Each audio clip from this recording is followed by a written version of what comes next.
guy. Welcome to the podcast, Panther. Welcome to the podcast, Leo. We are getting ready to get into the Game Boy Advance side of things. So yeah, everybody strap in and let's get this going. So DT-Faux. Well, I guess we could start off with what was your introduction to the Game Boy Advance, and tell me about your experience with it. Like, I guess, like, growing up and stuff like that. All right. So, as I've mentioned in previous episodes, portable systems were often like the lifesavers of my trips and journeys. And at the time of the release of the Game Boy Advance, that was oddly enough around the same time where I started to become more conscious of video games. Where, like, my brother was the one who mainly bought video game magazines. Like, I didn't really know much about them. I definitely didn't use my money towards them. But he bought them, Electronic Gaming Monthly, not Nintendo Power for some reason.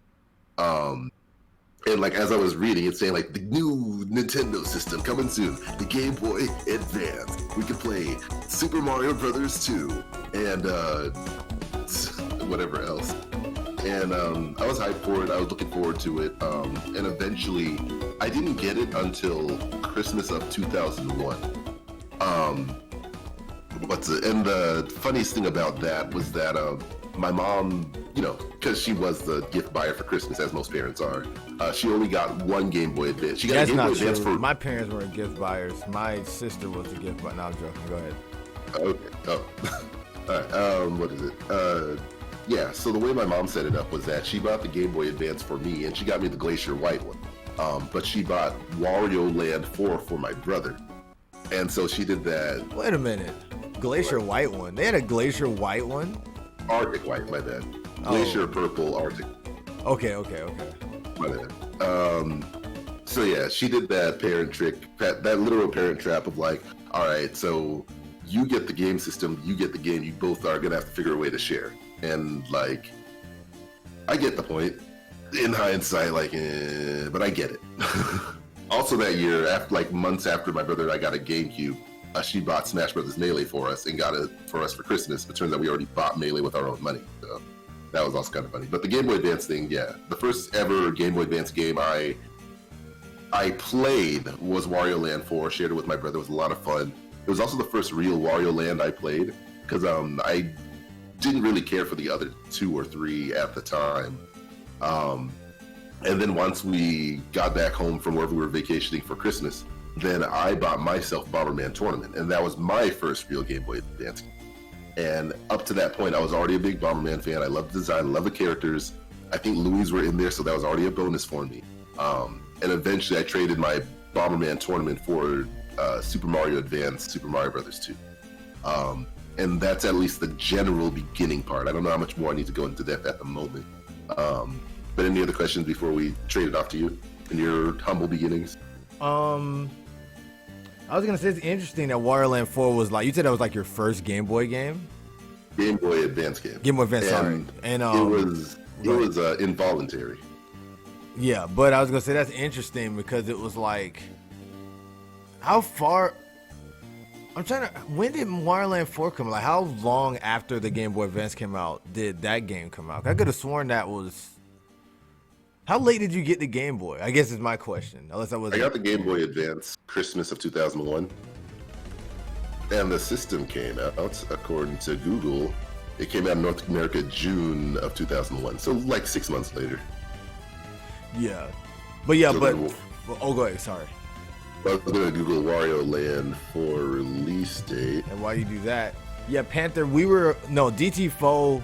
Just to clear the confusion, DT-Faux was he was talking about the ice blue Game Boy Advance up there on the screen, but he was saying white Glacier, but that wasn't what he didn't. We know there's a white Game Boy, but he was referring to this one, but he had got mixed up basically. Yeah. So I actually got the actual white one, which is called Arctic White, but I forgot there was a clear purple one called Glacier Purple or whatever color.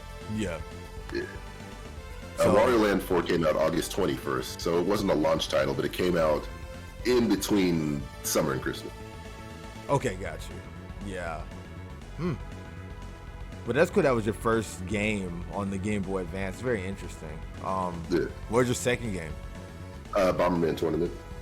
Oh, sick. I wish I had gotten a chance to play that game. I didn't get to play that game until I met Starhover, aka my homie Jamal. He had the game. He had that game. I think he had both versions too, and that was how I ended up playing that game. I was really jealous too, because I really wanted to play that. I was a huge Bomberman fan when I was a kid. Yeah, followed that path of like pretty much the Bomberman Zelda that we were talking about last week, where like you ran around the overworld and stuff. But what made it really cool was that it had classic Bomberman multiplayer. Yep. If you connected with other people with your link cable, and you only needed one copy of the game to make it work. Yep. Me and him used to play like that all the time too. Yeah. That was the first time I ever saw Max too. I think for me, that was the first time I ever seen him. Was that game? Yeah. I thought there was only a single version of Bomberman Tournament, but yeah, I think Max did show up. And I completely forgot. Maybe there was. Maybe I'm thinking of the Game Boy one. Because the Game Boy one had two different versions. They had Max and then Bomberman for the Game Boy, for the regular Game Boy one. Yeah, but with Tournament, it was only just one version. And then I forget where along the lines, but I know for sure that Sonic Advance was one of the games I got early on because I just still couldn't get over like a Sega character on a Nintendo console. Whoa. Oh, we can get to that soon because I got a lot to say about that one. So from my humble beginnings, I guess I got my Game Boy. It was kind of weird because I ended up getting mine on a trip. I was like in Alabama, and in Alabama, it was a lot more country than the area I was in. So like, you know, my grandma didn't have like a TV where you could really like hook your game systems up to. It's kind of hard. Eventually I learned to just bring like my VCR up there or whatever if I needed to hook my 64 up or whatever I was doing. But anyways, while I was up there, my dad, I guess I got money for my birthday. I think it was something going on. I think I went up there for the summer. And I think I got money for my birthday and money from family members. And eventually my grandma took me up to Walmart and then I bought my Game Boy Advance, which is the glacier blue one, whatever you see up there at the top. And I remember the first game I ever had was Mario Advance. I remember that. Mario Advance 1, which is basically Mario 2. And I remember adoring that game so much because I don't know, like it was literally just a port, but it was just so cool, like it's being able to have, like it just so felt cool having a Game Boy Advance. And it was like, it's that same feeling you have, like how I'm sure kids have getting a Switch or whatever. It's like, oh my God, look at the colors, look at the sound, blah, blah, blah, blah. I remember how interesting it was being able to finally hear like characters' voices in the actual handheld games or whatever. And I think some characters were actually talking for the first time in some of these things, but in some ways. But I remember having that game first. I don't remember what my second game was. No, my second game was Mega Man Battle Network 2, actually. That was my second game. And that was my first Mega Man game I ever owned. I remember looking at I told the story a lot on stream, but I remember looking at a magazine thinking that was a classic Mega Man game. I was like, okay, this is my time to finally play a classic Mega Man game for the first time. I'm excited. Played it and was like, what is this game? And then I got stuck so many times, but I loved that game like to death. Like even back then, I loved playing Mega Man Battle Network. But yeah, that was my second game that I ever played on there. So definitely enjoyed both those games. What did you think of the design for the Game Boy Advance? Like going from like the Game Boy Color to now this now sideways or portrait, or not portrait, but landscape positioned, I guess, a handheld console. Like, what did you think about it? It definitely looked cool. Like it was peak early 2000s, where it like has that weird, sleek, futuristic design, and like the colors to express yourself, just like the past Game Boys. The little kid me wouldn't have appreciated what adult me would now, which is that it was very agronomic in a way. Where have you ever touched a Game Boy like in recent years? Like classic Game Boy. I haven't, but I can definitely imagine that. I'm like holding my cell phone sideways and I'm picturing this but even smaller. And I can only imagine how we had smaller hands. Is what I'll say. Yeah, essentially. Like it's when trying to hold a classic Game Boy Color, or Game Boy Pocket, it'll feel a little bit more cramped. Your thumbs will especially start to feel it now that we're pushing our 30s. And we're such avid gamers and stuff. But with the Game Boy Advance, it kind of stuck to the design when moving into the DS and the 3DS, Nintendo Switch, where like you have like kind of a wider holding stance, which like gives you a little bit more room to have your fingers under, you know, to prop it up underneath, instead of like kind of the clawing it together with the older version. So that's true. I really did like the design. I loved its futuristic look. Oh, but they did go back with the GBA SP for a little while, which oddly enough is a harder one to hold, even though that's the one with the backlights. You kind of make do with it. Right. Yeah, we'll go to that one soon too. Yeah, but yeah, I just love the general design of the Game Boy Advance. It just feels like a design we're never going to get again because everything's just rectangles or ovals now. But that one had a very hexagonal kind of design, or hexagonal, however you want to pronounce it. Right. And yeah, it's very nostalgic, but like it was a cool design. Yeah, something about the way the Game Boy Advance looked to me, I think something about its design made it a bit even, like kind of like bouncing off of how like the OG Game Boy looked, like how it looked pretty cool, like to just have. I can imagine someone have that and you probably wouldn't get bullied for having it. Same thing with it. Well, we did end up getting bullied with having the Game Boy Advance, but it wasn't because of the way it looked. It was more so because we were gamers, I guess, and it was just easy to target us, especially at that time, because it wasn't like, you know, it was no longer you put the game down and then you dip. We had a handheld console, so we were just always playing the game at that point.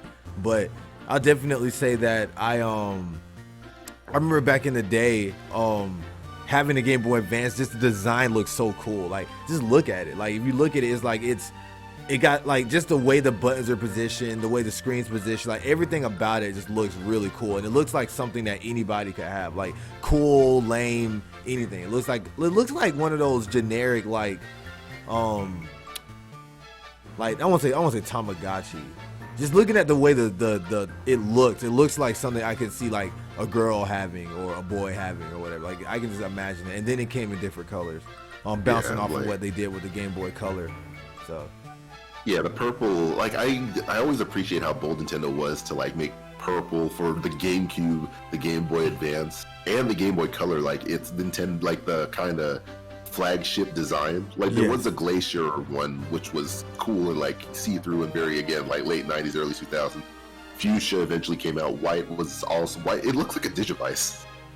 It does look like a Digivice. You're right about that. It does. And I remember one of my homies had a platinum one, and I remember we all thought he was just like the messiah of like gaming. Like, oh, you have a platinum Game Boy? What the heck, dude? Like we thought he painted it and shit. I'm like, bro, where did you find that? Did you go to like some weird hidden island to get that from the treasure chest or something? Only to find out that the next week, because he was bragging about that shit, man. He's like, oh, yeah, man, I'm so much better than all you guys. You plebs, I got a platinum Game Boy. Came in the next week. That junk had this screen burnt out and had this big black mark on it, and he couldn't even, like, see anything on it. We was like, yep, welcome back to Earth. The old god is dead. All hail the new god. All hail the new god. Yeah. It's actually funny to think about the fact that this Glacier Blue Game Boy was actually one of the like generic flagship. Like a lot of people had this one too. Funny enough, you think this would be like a rarer one, but it wasn't. Like it was the purple one and like this one. I remember seeing a lot, and the white one. Yeah, it was the coolest design. Oh yeah, I was gonna say it's funny that you mentioned painting because like I still have. I think I showed you a picture of my old Game Boy Advance that I actually found in storage. But I was one of those dumb kids that tried to spray paint it myself. But because I didn't know how to properly spray paint, I didn't know about like, oh, you have to take off the shells and stuff. Like, it worked, but it looks very gaudy. So gaudy, but gaudy. At least you weren't dumb like me. I took the little paper thing off the front of my Game Boy, Pokemon Red, I think it was, or Yellow, one of the two, and I tried to color it with a black marker to make it a black cartridge, and I ended up breaking the game. So yeah. Yeah, I definitely understand and feel you on that because, like, I'm lucky that I didn't break my Game Boy Advance, thankfully enough, and I think that's more of a testament to how well built it is. But wait a minute, did the Game Boy Color or the classic Game Boy, they didn't have triggers on them, did they? No, the classic Game Boys did not have shoulder buttons. The Game Boy Advance was the first Nintendo console to introduce shoulder buttons to the Game Boy line. That's pretty cool. Now that I think, I was looking at it. I didn't know Mother was on Game Boy. I'm listening to a soundtrack. Wow. But apparently Mother 3 was on Game Boy Advance. I did not know that. I guess it may have been only Japan only, maybe. I don't know. Yeah, like it's you haven't heard all the people like saying Nintendo when are you gonna bring Mother 3 over to the US? Oh. Like non-stop. That's what they're asking for. Because Lucas never got an official game released in the US. Well, there you have it, kids. But yeah, whew, boy, yeah, like just, and then the way the Game Boy Advance it was a lot lighter to hold.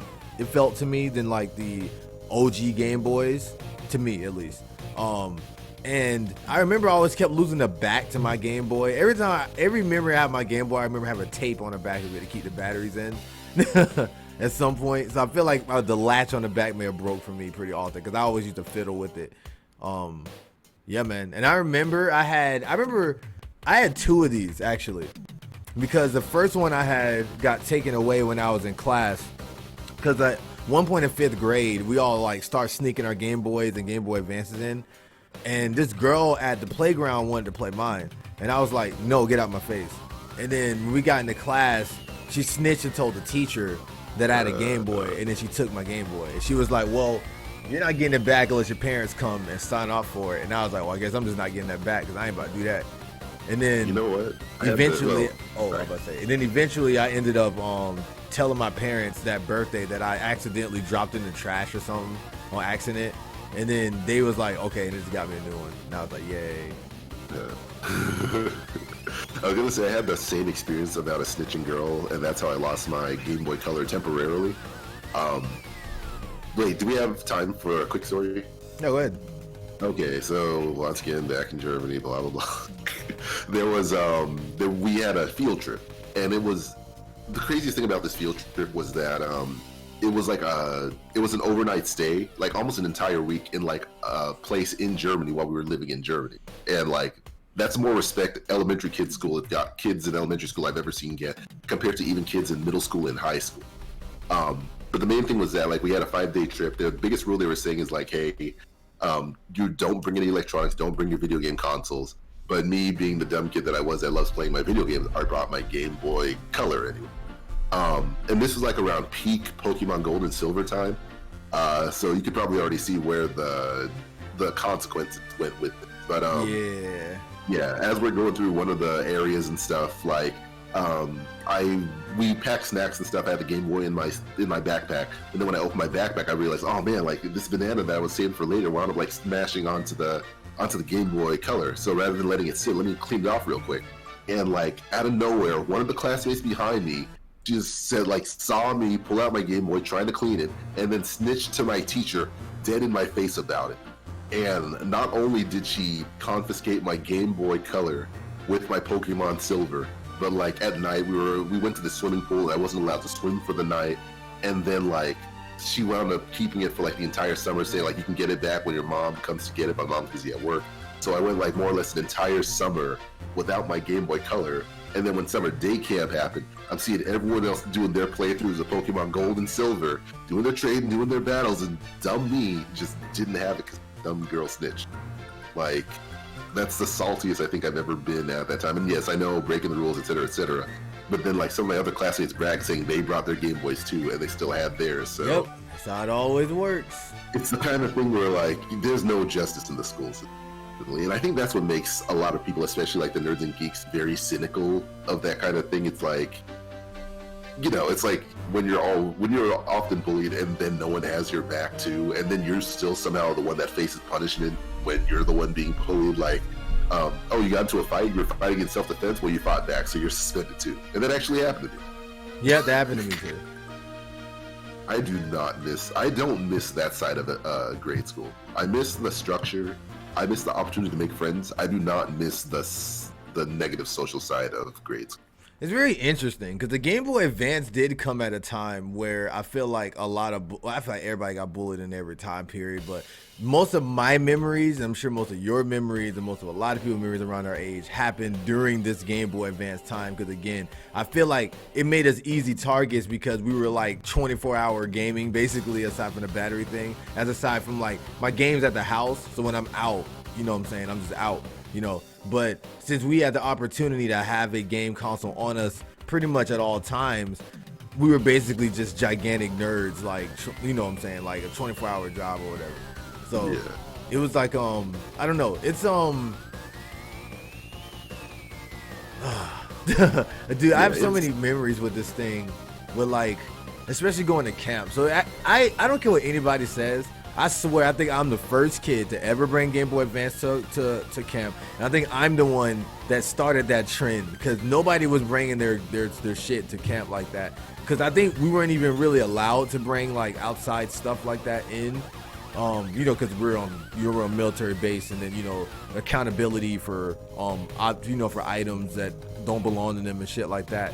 And like, I remember that I just wanted to test the waters. I remember I was like 8, and I remember we had like a trip or something, and I was like, you know, I'm gonna bring my Game Boy Advance with me. Like, they can't tell me I can't play my game console. Like, it's my Game Boy. Like, what, they're gonna take my shit from me? Like, that what? So I like, cause I was getting tired of having to wait in line to play games and shit. I'm like, I ain't got time for this. So I just brought my own shit up there with me. I was like, okay, I'm just gonna bring my Game Boy Advance in I already said that, my bad, I was looping around. Well, anyways, I was gonna say that I remember bringing it up there, and then after that I remember Jamal brought his, and then Xavier brought his, and then after a while everybody just started bringing their Game Boys up there, and it's like nobody ever really nodded us about it or anything, but those are ugly times. Most of my memories of Game Boy Advance actually involved you, funny enough. So it's like, but like for instance, I actually met DT-Faux's brother while playing. What game was I playing when I met him? I think I was playing Legacy of Goku or something. Cause I had some cool ass games on there. I had Legacy of Goku. I had all the Mario Advances. I had all the Legacy of Goku, I think, except for the Boo one. I had Battle Network 1 and 2, Mega Man 0, 1 and 2. And 3, I think. I had a bunch of cool games on there. And I remember the cool thing about a lot of those ports, thinking about it, a lot of ports on the Game Boy Advance, because the Game Boy Advance had a lot of fucking Super Nintendo ports, and some NES ones as well, is that they kind of expanded on certain things. It's almost like it was the company's chance to like go back and do certain things that they couldn't do on the original releases of some of these things, which is very interesting. Like for Donkey Kong, right? Donkey Kong Country 1, they actually added more lore to the beginning and more to the prologue, which is pretty cool. Wait, what happened? I completely forgot that Donkey Kong was on Game Boy Advance for some reason. Yep, I'm listening to I thought it was only on the Game Boy. It was on Game Boy. It was on Game Boy and Game Boy Advance. Yep. Oh shoot! Wow, yeah. I can't believe I forgot about that. And they actually expanded on the storyline in the Game Boy Advance version, which is really cool. Like, you actually got to see when the Kremlins went and took the bananas and stuff from Donkey Kong, and then you got to see more dialogue about them talking about what they were gonna do to stop it, and it was actually pretty cool.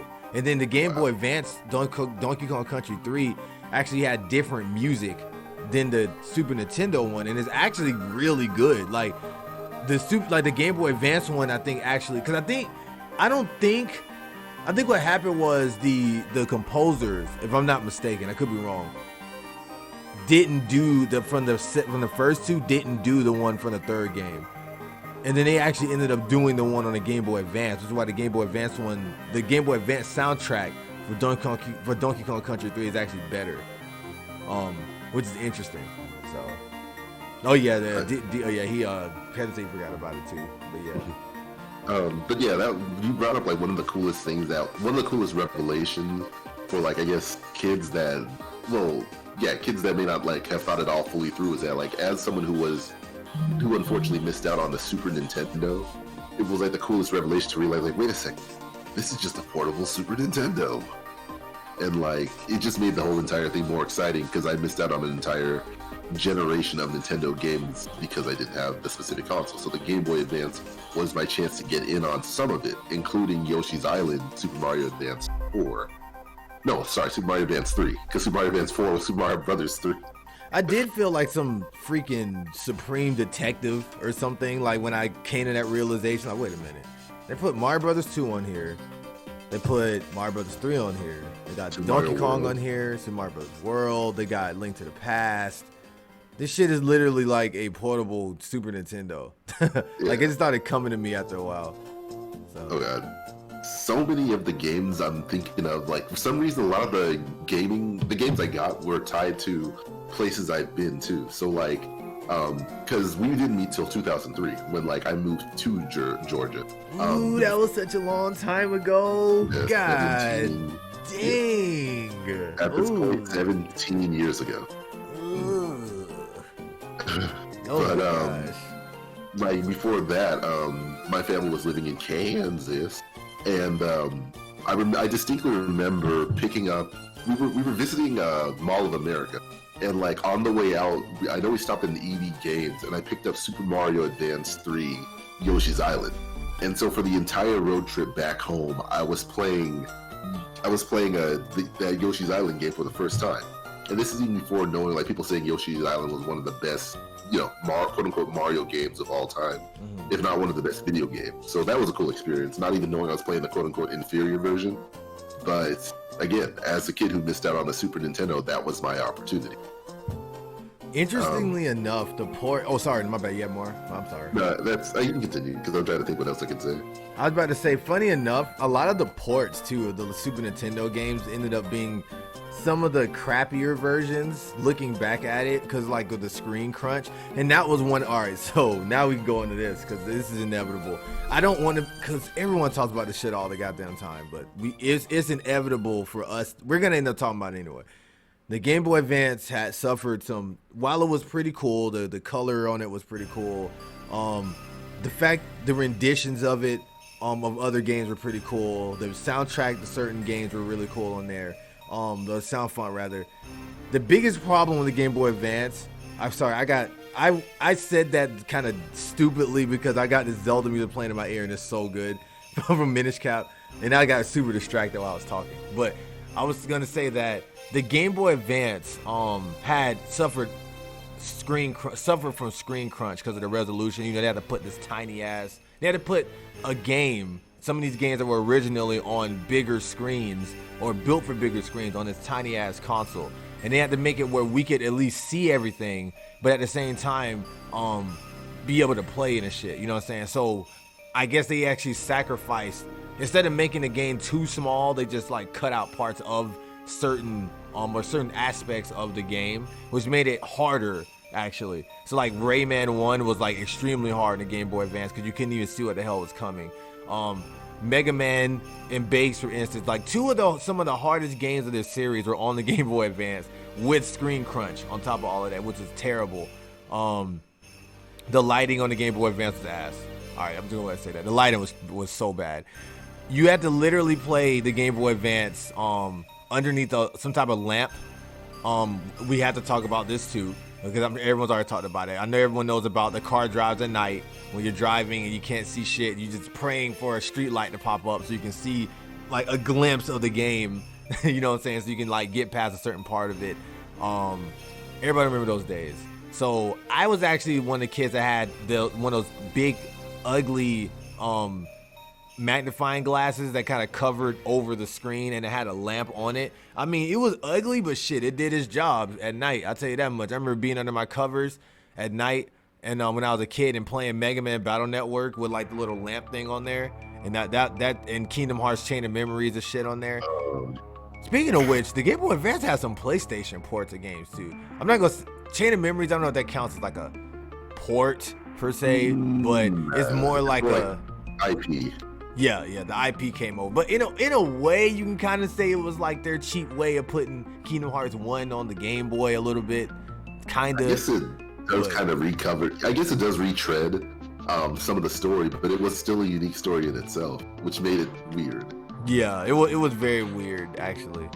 Like, because that's what I'm wondering. Did they purposely make that game really to be part? Well, they did, because it did go into like, yeah, never mind. But it's almost like it killed two birds with one stone, basically. It's like, well, for the people that didn't get to play Kingdom Hearts 1, you're basically getting a recap with this game, but at the same time, it's a continuation. So it's like, it's kind of weird. God damn, Castlevania has some good music. Aria of Sorrow. Man, this junk is good. I missed out playing that actually on the Game Boy Advance. A lot of my game time was mainly like mainstream, like kid games. I very rarely like bounced off or veered off from the path of that. So oftentimes it was Mario and Sonic. which I remember so much time put into Super Mario Sonic Advance 2, which I still feel like is one of the best Sonic games on the Game Boy Advance, even though apparently people don't think it is. Yeah. Wait, which game? Sonic Advance 2. Whew, I'll get into that in a second. Oof, boy, yeah, because I got a good bit to say about that. I was gonna say that welcome to the podcast, also Super J. Yes, I did spell a Game Boy Advance wrong. I put a D at the end because I auto corrected. But I was gonna say that thank you for letting me know that, though. That would have been embarrassing. That had been there for too long. But I was gonna say that I forgot. You were talking about Castlevania before I interrupted. But I forgot because I was going to go into something for that. But at any rate, I was gonna say that the Game Boy Advance also had a lot of great multiplayer games. The Game Boy Advance introduced the single pack mode for games, so if a friend of yours had a Game Boy but didn't have the game you had, they could still play with you. They wouldn't get all the content because they don't have the goddamn games. They still want you to get it, but you had the opportunity to play with people. And back at summer camp with me and DT-Faux, we would often that was basically our bread and butter way of playing video games together. Especially since we were not able to utilize the consoles provided by the establishment all the time, which was really whack. The annoying part though was that not a lot of people actually had link cables. So at our camp, there was only one guy there with the link cable. So it was very competitive, and it got really, really, really toxic too, because imagine like 11 kids trying to play on one link cable, basically, like on a 4-way link cable. Because it started off with someone only having one, and then we found out a guy had a 4-way link cable. So like we would literally go in there, and Mario Kart was our bread and butter at that time. And Mario Kart on the Game Boy Advance with the single pack mode basically had it where you could only pick Yoshi with different colors, and I think we only had like 2 or 3 stages of choice at the time. But boy, oh boy, did we play the freak out of that game either way. It didn't matter. Like, we played the dog crap out of that game. And it was, like I said, it was literally like some kind of weird ass round robin tournament thing where like loser had to, we used to say loser had to give up the keys to the car, basically. Like, if you lose, you had to give up your keys, bro. So you had to move out, to get the hell out the way and let somebody get on with the link cable. And then there were some people that didn't have a Game Boy. So some people were nice and was like, okay, if you lose, you got to let this guy play with your Game Boy. I wasn't that kid. I'm like, you're not touching my shit. If I lose, I'm taking my shit with me. But I was a salty bastard. But yeah, man, the Game Boy had some good ass games, dude. Like, damn, like they had Rayman from PlayStation on there. They had freaking that Mario Kart Super Circuit was interesting because thinking about it, that's basically the port of the Super Nintendo. I didn't even think about that, but they just kind of remastered it, kind of remixed it a little bit. They make it a little more modern, but for that time. And I really like that game. Funny enough, I actually got that game on 9/11. Like the day that 9/11 happened, when I remember my mom and them picked me up. Well, my sisters, because my mom was at work. My sister was like, if I was 8, my sister was like 20. Yeah, my older sister was 20. She was like 19 or 20 at the time. So she came and picked me up from school to bring me home. And then when I came home, I remember I was in there, and that was the same day that we got to see Goku fight in the Otherworld tournament against that Jello dude over there. I remember watching that on TV in the kitchen. And my mom came home. Somehow, I don't know how, despite all this shit happening with 9/11, she somehow managed this. She still went to the store to buy me that Game Boy Advance game. And I remember having Mario Kart that night, and I played the crap out of that game. I loved that game so much back then, dude. Like, oh my goodness. But yeah, would you have anything you want to say? Oh yeah, well, the two things, and I need to definitely put a pin on the link cable part because I feel like that's an important part for you to mention. But as far as like how 9/11, that's not a bad thing though. But as far as 9/11 went, like we were kids, so we had no idea what was going on in the like. You were in, I assume, Georgia at the time. I was in Germany, so like, what's on the kids' mind as they're getting home from video games, cartoons? That's just about it, pretty much. Video games, cartoons, and maybe after-school snack. So, like, yeah, of course you'd be watching Dragon Ball Z. Of course you'd be happy that you got a Game Boy Advance game. And living in Georgia, which is still like 4 or 5 states away from New York, like you wouldn't really be feeling like the biggest brunt of the situation as opposed to like people that live in like New York, Maryland, DC, New Jersey and stuff. So definitely no need. I know you don't feel bad about it, but like no need to, feel bad about it or wonder like, why didn't I realize anything because we were kids? Like in the same sense, like when I was getting home from school, like usually they had AFN, which is the Armed Forces Network, and it's kind of like consolidated TV. So like they'll take all the best shows from US television and then put it over there on AFN for people overseas in Japan, Europe, Australia, so on and so forth. So that they can like feel like they're back at home, even though they know they're not home. So after school, usually I would watch like Kim Possible or The Proud Family or Jackie Chan Adventures. Right. But instead, I'd feel like, what are these two smoking factoring buildings, and why are they just talking about it for so long? I want to see my cartoons. It wasn't until later when my mom told us like what really happened, and Well, I was gonna say that I was gonna interrupt you to say that I actually was kind of directly affected. I knew what was going on. What I meant was that it was just funny that despite all of that happening, I still ended up acquiring a game, basically. Despite all that, like somehow my mom said, no, it affected me because my cousin worked at the Pentagon when that happened. Yeah, like she was in there. Like she said, she saw the explosions and stuff that was happening, and so like, she saw all that. Shoot. Yeah. So that was scary for us because I remember getting the call when we got home, and it was a scary time, like even for somebody my age, because I went to youth services during that time. I couldn't go because it was so packed. So that's when my sister came pick me up and brought me home. And then we were actually, because my sister, like my family, the type of family where they're not gonna let me be in the dark when that kind of stuff. They wanted to keep me like informed as a kid, a black kid, or whatever. So like, I was literally sitting. I couldn't even go to my room. I remember sitting in the living room with my sisters, and they were crying. My cousin and them were crying. And I remember sitting in there and watching the explosion, and just like it just felt so dark. It was such a dark atmosphere. It was dark in the room. Everything about it was just like, it was weird. Like it definitely didn't just blow by me. I'll tell you that much. It was scary for me because as a kid, you bounce off the emotions of everyone around you. So it's like everyone's crying, everyone's sad. I'm like, I don't get what's going on. But they just kept replaying. I can't get that clip out of my head. They kept replaying that clip of that plane hitting the building over and over, and it was just like, I remember that being like real scary for me when I was younger. But man, it may have been why my mom. Now that I think about it, it may have been why my mom went and got that game, because she knew that I was kind of dealing with this, because I'm sure my sister called her, told her, hey, I picked CJ up from school, and I explained to him what happened with it, because she told me what happened. She told me that it was a terrorist attack. I didn't know what the terrorist was, and she told me what it was, and then she explained all that to me, and it was scary. So maybe my mom thought, as an adult, I understand now, like, okay, my son, I want him to be knowledgeable of these things, but I don't want him to be traumatized by this. So let me just get him a game or something, so he can do what he can still be a kid, you know what I'm saying? So yeah, thinking about it. So shout out to my mom for that. She was cool for that.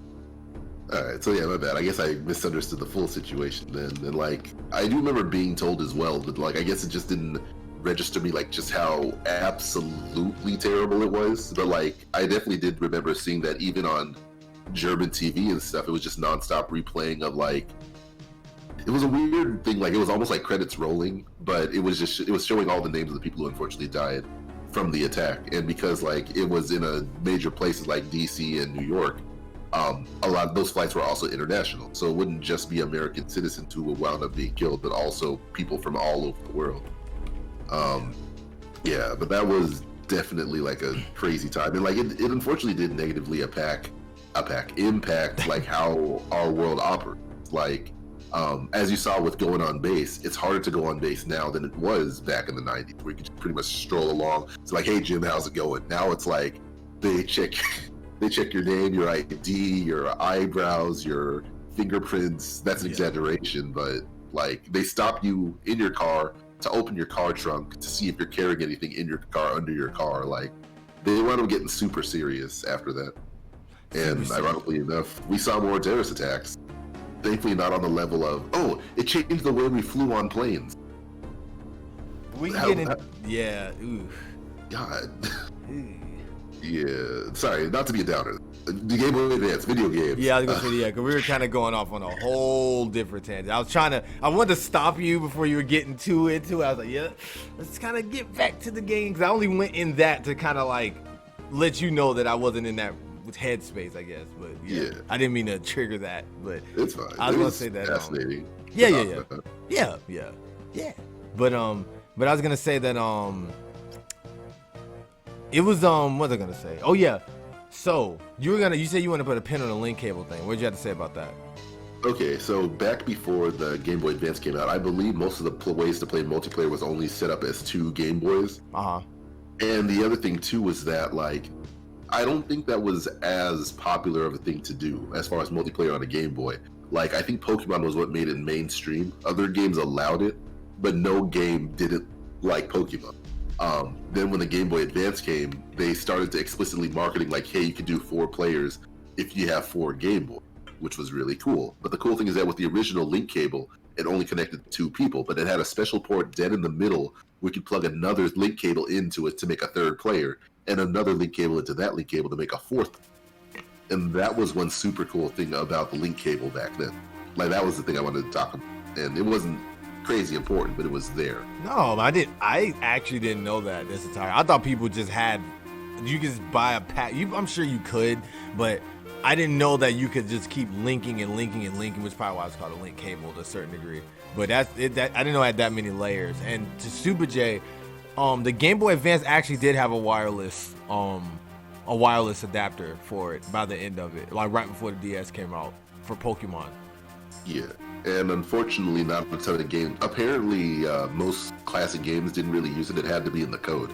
So, like, Pokemon was able to use it. Maybe, I forget which other ones were able to use it, but, like, anything that released before the wireless link cable, well, it would be a link cable. Wireless connector came out, wouldn't be able to use that device, unfortunately. Oh, shoot, how much time do we have? Because I forgot about the e-reader.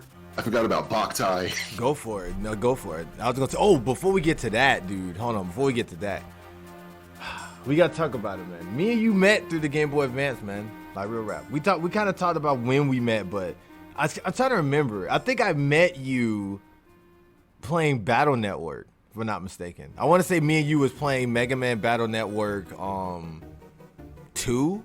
And one of my memories I'll never forget, because I can't. DT-Faux was always he was like my big brother, basically, kind of when I was younger. To me, he probably didn't look at it that way, but he was like the guy I looked up to. Like I thought he was just the coolest guy ever. Like this man could draw. This man had he knew all this stuff about video games. Like the way he's knowledgeable now about things, he was like that even when we were kids. And like, cause he's like a year and a half older than me or whatever. But like, I literally like looked up to him. I didn't have an older brother, so for him, he was like kind of like that for me a little at that time.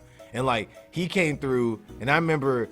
Oh my gosh, like he showed me a whole new world of Mega Man Battle Network. I remember I was playing it, I'm just this dumb kid that wasn't really paying attention, like how to set shit up. We freaking played Mega Man Battle Network 2. I never did a virus battle against someone, not virus, a net battle against someone before. So we link our shit up and we're playing. Did you have a link? How do we link up? Did you have a link cable? Yeah, I owned a link cable at the time. So we were playing, and I'll never forget this shit. First of all, this man comes in his fresh ass green battle suit. I'm like, what the hell is this?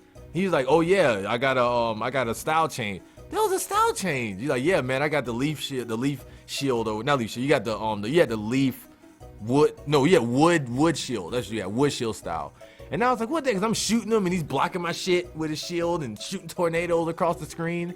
I'm like, what the hell is this? So I'm like, all right, this shit is busted. So eventually I'm fighting. I'm doing okay. Next thing I know, the screen just goes black. And I'm like, what's happening? And then it goes ding, ding, ding, ding. Z-Saber. No, it's a life sword. I was like, life sword? This man slashed and I just instantly died. I was like, what is this? He's like, it's a program advance. You didn't know about program advance? I was like, no. So he explained what all that was, and eventually I caught up to it. And I was like, okay, now I understand. Then eventually I went and got my own guts or whatever. And then of course I had the wrong one. I had the damn elect guts, and he still beat my ass.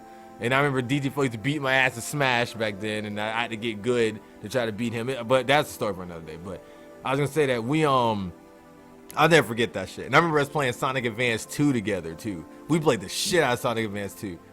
We used to race like crazy on there. Yeah. I think I think we did mention like it wasn't always the best terms when we first officially met, but like things did turn around eventually. Because I think what I remembered, maybe I'm misremembering, but like I think that I excitedly wanted to play Sonic Advance 2 because I saw someone else have Sonic Advance 2, but I don't know what it might have been. I don't think you were necessarily in the mood to, but something did happen where like eventually we both came around and like we just started playing games more often, and like I can probably explain. All right, so I don't know if it was Sonic Advance 2, maybe it was Sonic Advance 1. We played Sonic Advance 2 together a lot. It might have been 1, maybe. But I was going to say maybe, but I was going to say that I was kind of bratty as a kid.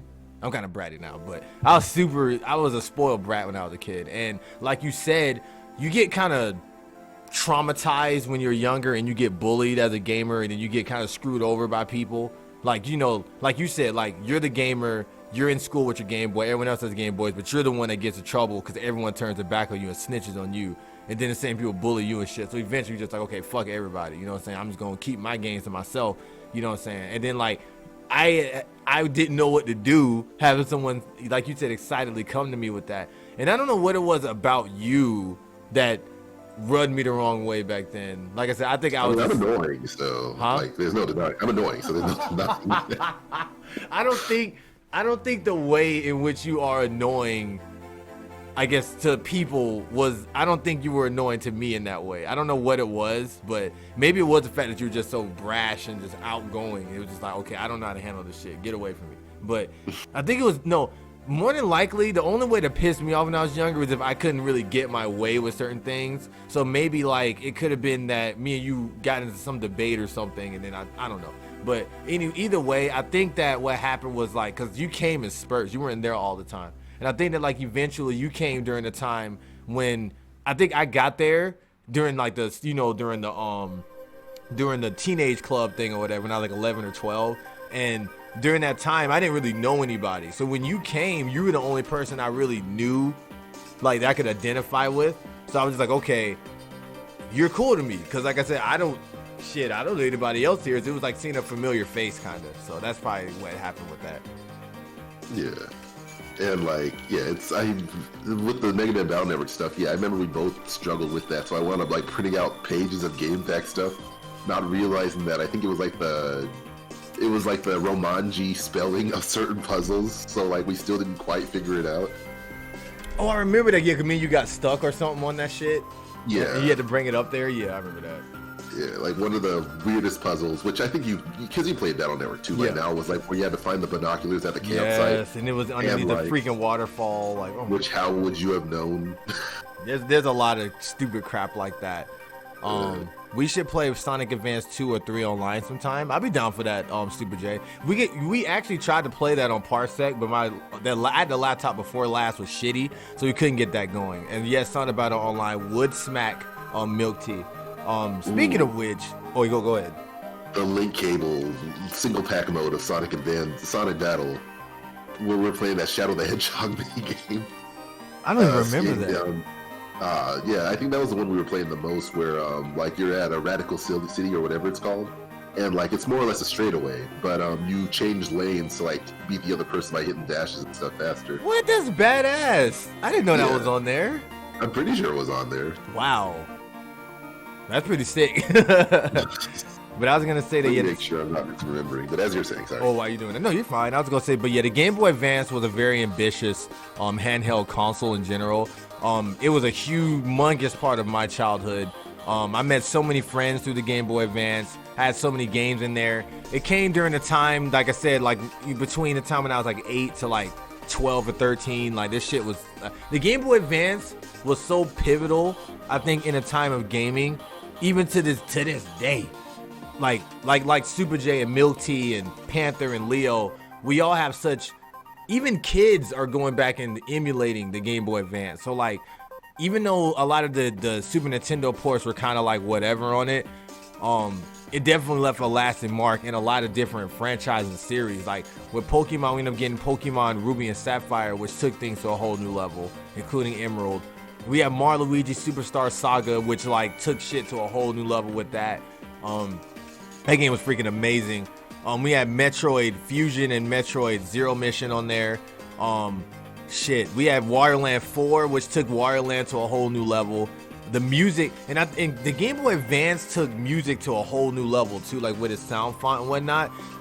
That was probably the first time. I think that is kind of when I started getting into like video game music, like when I really just realized that I love like OST soundtracks from video games. Because I remember like plugging in my headphones into my Game Boy Advance, listening to Kirby Nightmare Dreamland, which once again was a Super Nintendo port but remade tremendously well. I was gonna say that I remember just going to sound tests and listening to that shit all day. I remember putting my shit on and listening to the sound test for Sonic Advance all fucking day. I remember doing that like all the time. Did you find the information you needed, DT? Oh yeah, I was trying to look into like the multiplayer battle stuff, but I don't think I could find much of it. So what I'm gonna ask real quick. Oh, go ahead. I could have sworn there must be something to it, but I can't quite find it at the moment. What I was gonna say was, so for you and anybody in the chat, let's go to everybody in the chat too. When you see the Game Boy Advance, what is the first game you think of? Now, not what your favorite game is. It could be your favorite game, but like if somebody just said Game Boy Advance or they showed you one, what is the first game that comes to mind when you see it? I would probably say, because my mind always just goes to like the launch games, so it would probably have to be Super Mario Advance. Okay. Yeah. But personally speaking, it would probably be Wario Land 4 only because that was the game I got first. But yeah, there's so many games to talk about. Well, I guess, what do you think? Or what would your answer be? I actually have two now that I think about it. It's either Mega Man Battle Network 2 or Sonic Advance. Because I'm looking at the case for Sonic Advance, and this shit is just, the box art for it is just so nostalgic. It's just like just looking at it, and I'll never forget what I got. The same kind of memories you had with Sonic Advance 1, because Sonic Advance 1 came out like after Sonic. It came out right after Sonic Adventure 2. That's what I meant to say. I was about to say something kept making me want to say Sonic 2, but it's not Sonic 2. Sonic Adventure 2 Battle. Yes, it came out right after that. No, it came out after Sonic Adventure, not Sonic Adventure 2, but it came out Sonic Adventure 2, my bad, the original Dreamcast. And I remember looking at it in a magazine, and I'm like, what? They're coming out with a classic Sonic game, but it's like, of course, we didn't call it classic back then, but they're coming out with a 2D Sonic game, but like with Sonic Adventure aesthetics, like holy shit, this is so cool. And they had Sonic grinding on the rails and shit. I was like, oh man, this is so awesome. And that Eggman in his new, in his Sonic Adventure attire and shit. It was so badass. And I remember that game, looking back at it and playing it, that game felt slow as shit. I'm not gonna lie, that game felt so fucking slow playing it. But at the time, it was amazing. And it was kind of hard towards the end of the game. It got kind of difficult because that game was more centered around platforming than high-speed Sonic action that we were used to by that time. And then even going to Sonic Adventure 2, like you were, Sonic Advance 2, like you were saying, it took a more linear path. Because I guess they realized that Sonic Advance 1 was a little too slow.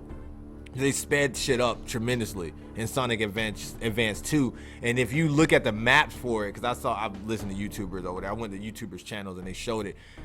It's literally just a fucking hill and you're just running. But like, that's not necessarily a bad thing to me. I kind of liked it. I liked how fast it was, listen to the music. It got kind of tough at certain points because they had pits like literally littered everywhere. So like while you're running fast, you still have to be able to react to things kind of in the same way that you do in the latest Sonic games, like with Sonic like Sonic Rush or like Sonic Unleashed when they start doing the boost mechanics. How it's mostly like reaction based more so than like puzzle platforming or whatever, or platforming skills or whatever.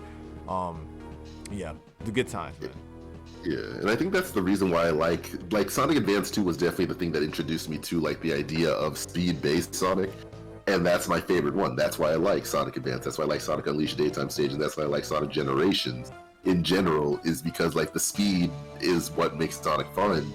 And I know people like Control, and there's a good middle ground to it, but I think that's also why I don't like Lost World, which would have been a whole lot better if the parkour mechanics were a lot more pronounced and properly done. Yeah. But because they're not, it's like not that memorable. It was so whatever. Like, hey, we got this parkour system and I'm using it. I'm just like, this doesn't really feel like parkour. Sonic, it felt like Sonic could always kind of run on walls anyway.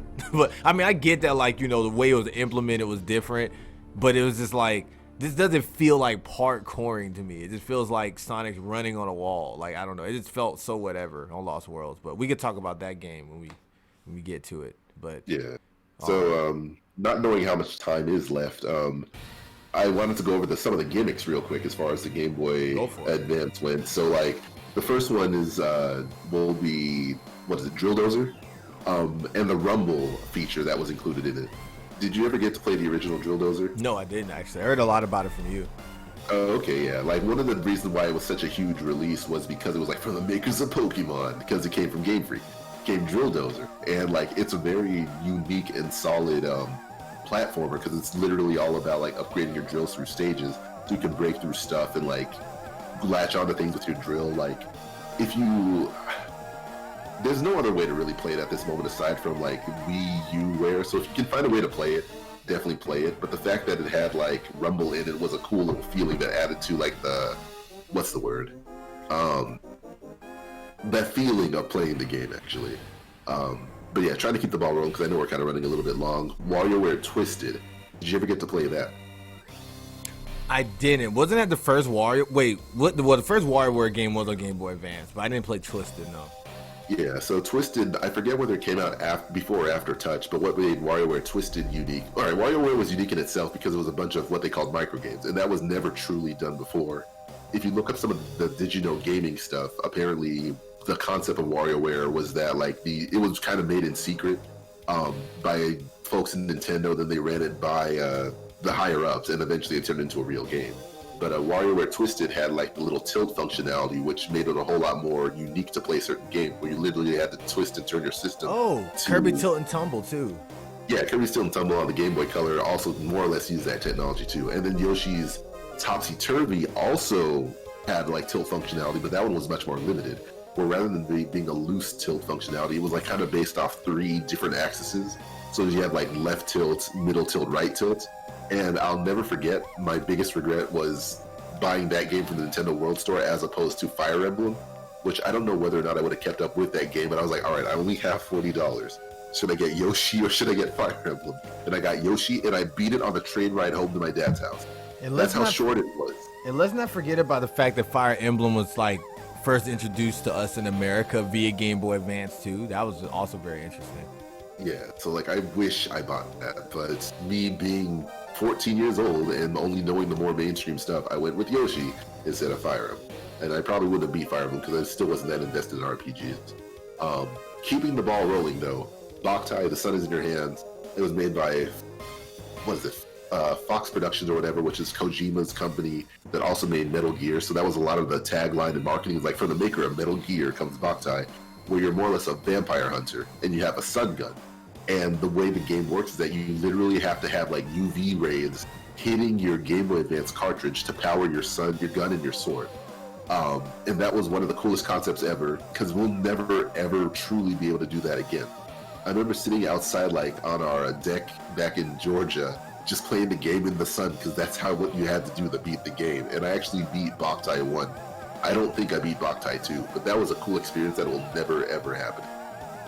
And I even still have the cartridge too. And they did release a pseudo sequel called Lunar Nights, which follows the same concept on the Nintendo DS, but it was more automatically based sun rather than a real life sun, so you don't get that kind of like in-depth feeling. Any thoughts on that before I jump to the final gimmick I can think of? No, because Boktai was pretty awesome, and I think that they didn't translate that exact feature into Battle Network 4 per se, because I'm playing through Battle Network 4 currently. But they have a lot of cameos of Boktai in that game, including sections where like you have to go to like a theme park, and like when in the theme park there's like this little, the typical horror vampire section, and they have a literal live model of Boktai there, and they have like the vampire guy there too. You can even get the Boktai battle chips in that game. And if you get them, you can only use them when you're like outside or in the sunny area on Battle Network to do it, which is very cool. But yeah, it's not directly that exact same gimmick, but it's like it plays off of that. So I thought that was pretty cool. Yeah, and you did remind me of that cameo, because that was one of the things I was most excited for, because like I was one of 3 people that played Boktai. So they say like, and Jungle is going to be a Mega Man Battle Network 4, and I'm like, So he was in that a lot. I mean, they shoehorned him in that shit, dude. Like, oh my god. They even had a part where like you're on this theme park ride, this water slide thing in the internet, and you have to like they give you like stories and shit, and you gotta like fill out the stories to get through. And they like the last theme park puzzle you have to do is actually Bokhtai's story, which is very interesting. Sorry, not to be that guy, but the main character is Django. Oh, the Django. Sorry. What did I say? The Django? Yeah. Oh, you said Bokthai. Sorry, the Django. Yeah, sorry. Yeah, that's fine. But yeah, it's such a weird thing when you think about it, because Bokthai is a Konami property and Mega Man's a Capcom property. And I didn't think about it at the time because I thought maybe Bokthai was a Capcom property, but no, it's Konami. So, I miss old Konami, but we'll not dwell on that. So the last final gimmick off the top of my head before I remember something after the podcast is over is the e-reader, which did you ever own or see or play the e-reader locks? Yeah, I had one. Okay. So you know how cool it was. What did you get to use on it? What was your experience with it? I mean, I didn't play a lot of games with it. I mainly just used the Mario stuff on it, because I think you get it with Mario Advanced games. You got the little cards, and I remember swiping it and being able to get like extra items in the games, and like I think you get to play like I think you get to play like specific games with it, or mini games or something, if I'm not mistaken. But I definitely remember using it for like items and stuff, like within certain games.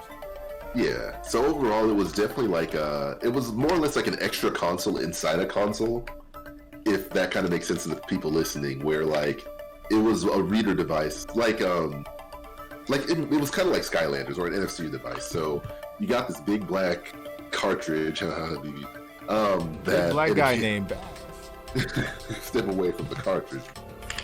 But with the e-reader, they released several different cards that worked across multiple games, both on Game Boy Advance and GameCube.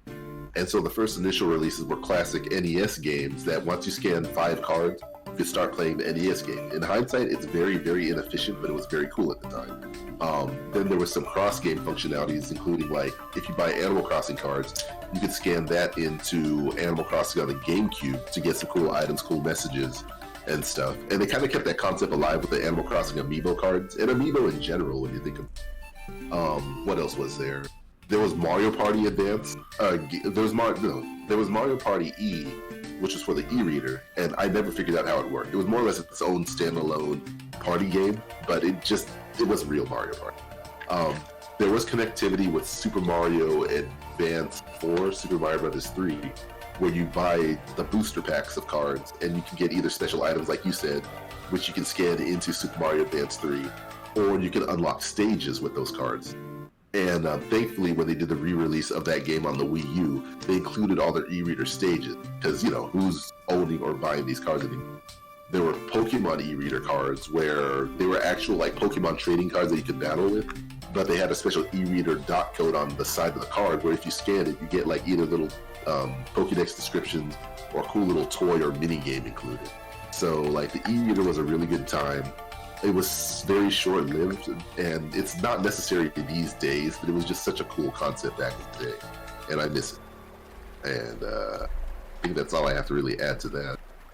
So to close things out, I guess we can go ahead and talk about the Game Boy Advance SP that inevitably came out to try and correct some of the issues that the Game Boy Advance had, such as it didn't fix the screen crunch, but it damn sure fixed the imaging on it. Not imaging, but it fixed the lighting on it, because it had a backlight.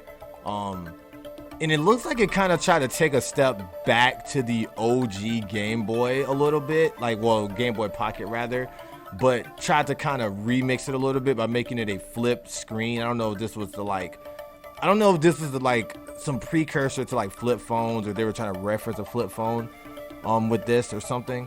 But I do remember being upset because I never got to get one of these ever, so I always just had the OG Game Boy.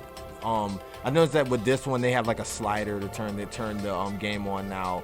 Of course this console's a little taller because instead of being on the side it's like portrait. They got the start and select button on the bottom. What's that button on the top? That's not a power button. That's a backlight button. Okay, got you. Oh, so you can actually turn it off if you want to. That's cool. Yeah, I don't know why you would, but you could. I guess to preserve battery, I guess. Wasn't this chargeable?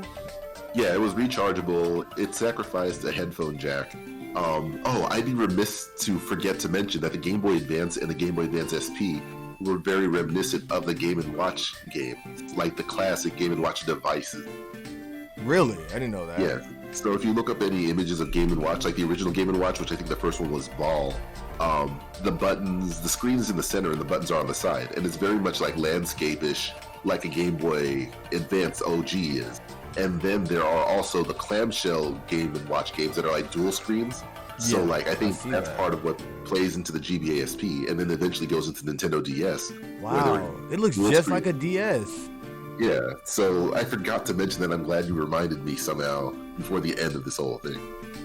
Yeah, that shit looks just like a DS. Holy shit. But yeah. Yeah. So like, even when Nintendo's doing new stuff, it's more or less bringing back old stuff to make new again. Oh shit, the Game Boy Advance was $100 back then? Oh my gosh. But yeah, all in all though, the Game Boy Advance was pretty awesome. The SP made things a lot better. I regret not being able to have one of those, but it turned out okay anyway. My eyes are fine as far as I know. But besides me wearing glasses, you know, to prevent blue lighting strain or whatever. But other than that, that's basically, we pretty much kind of covered the Game Boy Advance a little more than I thought we would. I mean, I have some vivid memories with the Game Boy Advance, but I mean, like, I pretty much covered like all of the big stuff for the most part. If there's any other things to mention, definitely bring it up, because like there's one thing I am remembering about my SP, and I think mine was stolen. Like I bought it off someone who might have stolen it. That's possible. Because I got it for like $5, and like that was the best deal I've ever gotten. And in hindsight, it's like, oh no, I could see why it might have been $5. Also, that's stupid of that other kid who sold a Game Boy Advance SP for $5. Think about it. $5 for a Game Boy Advance SP in like 2004, maybe 2003. Yeah, that shit was definitely hot. God. That shit was definitely hot, bro. But even still, only $5. Like, because I was oblivious at the time. Like thinking about it now, like yeah, it makes sense. It must have been a hot item. But if you're really gonna like risk that, why sell it for just $5? Oh, and the Game Boy also had this cool thing where you could it was backwards compatible, so you can actually play your Game Boy and Game Boy Color games on it. So you didn't have to feel bad if you didn't have to feel bad if you got rid of your Game Boy, but you still had like your Game Boy Color and Game Boy games. You just play them on your Game Boy Advance. It looks stupid because you had this big ass fucking cartridge sticking out of your Game Boy Advance, but it was still pretty cool. And it's cool when you play things that aren't a Game Boy Advance game, it'll just say Game Boy without the Advance part coming up. Also, that logo screen is so fucking cool. It do the round bing, like it was so cool, and then like it'll gleam up.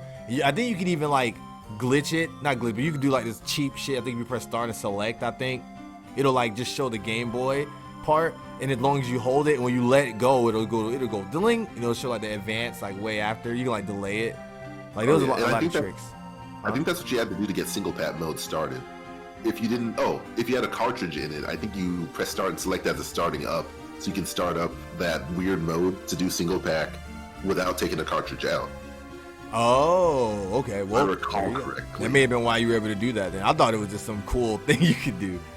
Oh, and two more things. So regarding the opening part of it, were you ever one of those kids that winked every time you hear that ba-ding?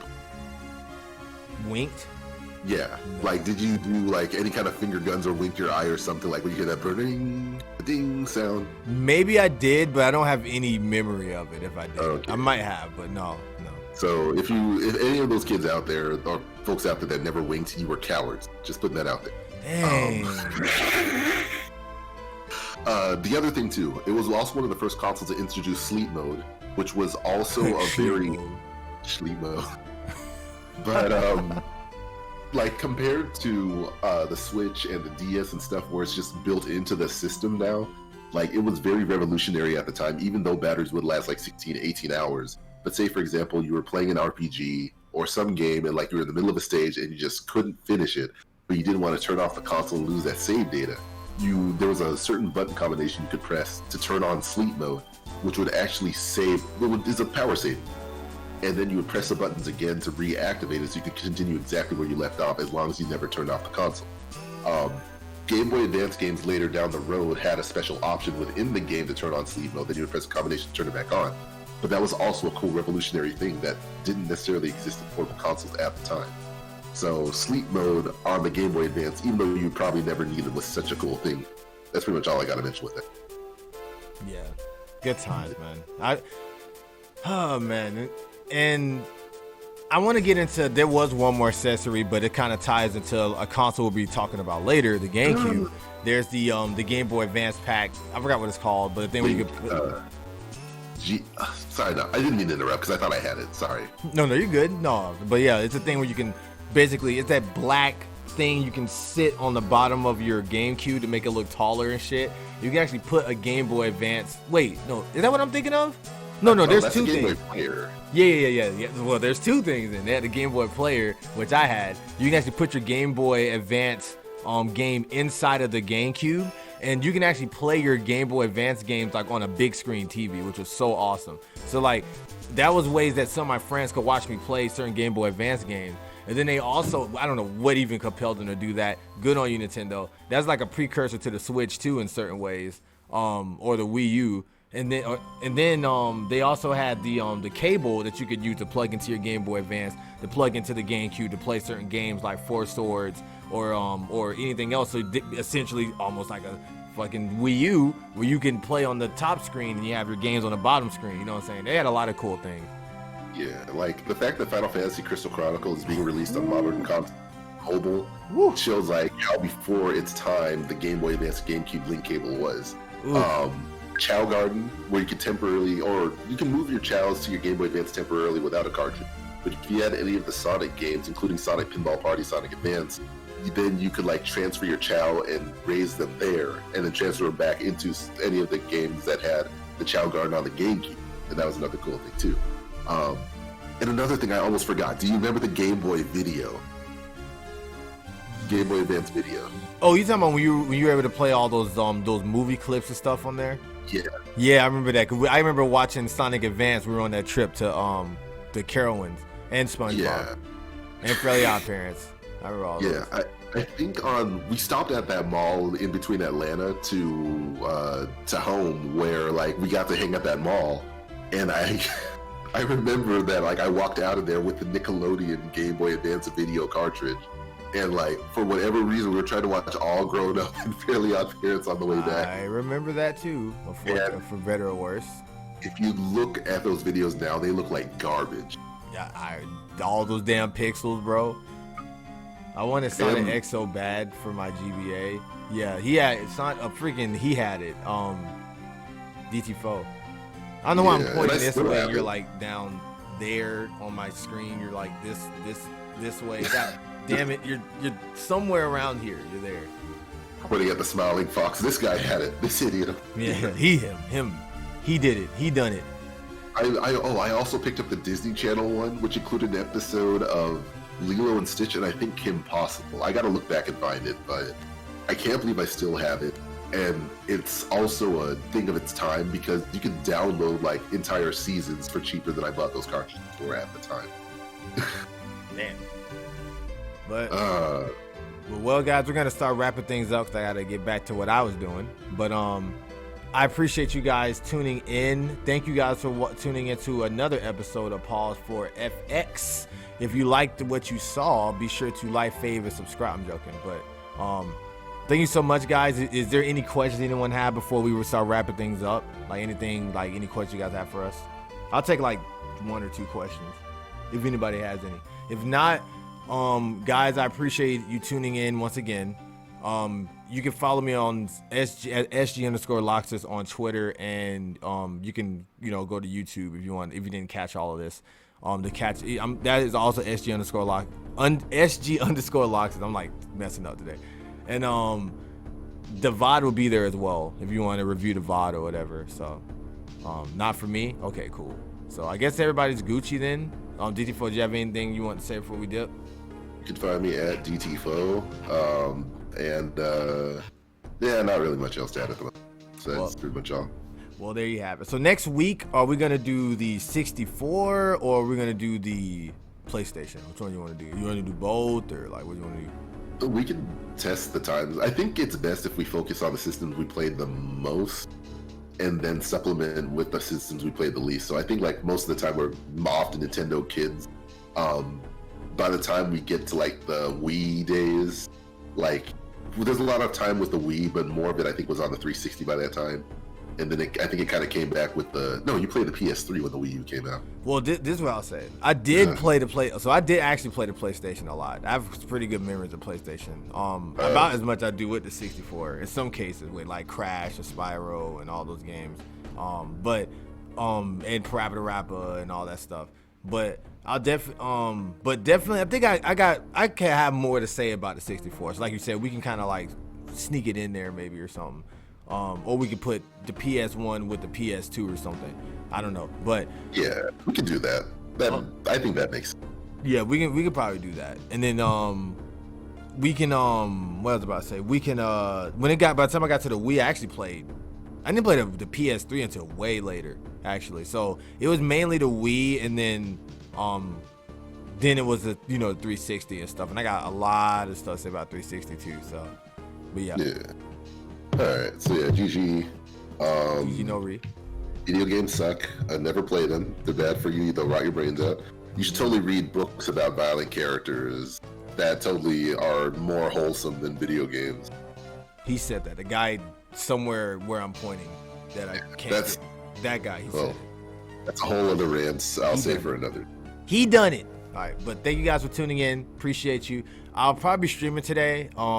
If you don't catch the stream tonight, I don't stream on Tuesday. I don't stream on Wednesdays and Thursdays. Sorry, so I won't be streaming again until Friday after today. So, if I don't see you tonight, appreciate you. See you later. Have yourselves a good one. Bye.